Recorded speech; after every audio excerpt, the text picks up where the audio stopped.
connaissez la sauge?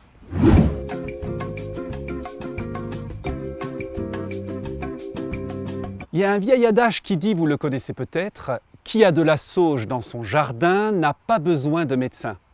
Et c'est vrai que déjà l'étymologie du mot nous indique des choses.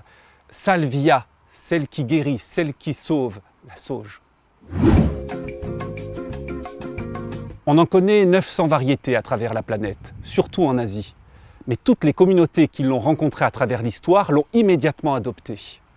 Je pense par exemple aux Chinois, qui n'hésitaient pas à l'échanger contre leurs feuilles de thé les plus précieuses. Et puis les Amérindiens, qui eux rajoutaient de la graisse d'ours, histoire d'avoir une pommade qui soignait de tous les maux et surtout des blessures de guerre. Et puis on ne peut pas oublier les Grecs, qui, il y a très longtemps de cela, l'avaient quasiment déifiée, au point que seules les femmes vierges avaient le droit de la récolter.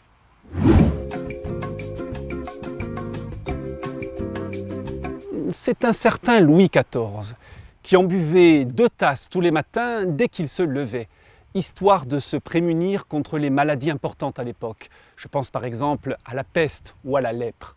Et c'était plutôt bien joué, parce qu'on sait que la sauge est excellente aujourd'hui, en tisane notamment pour la santé. Un petit truc qu'on retrouve dans les vieux grimoires, pour ceux qui y croiraient, ou du côté des Stregs les plus influentes de nos régions.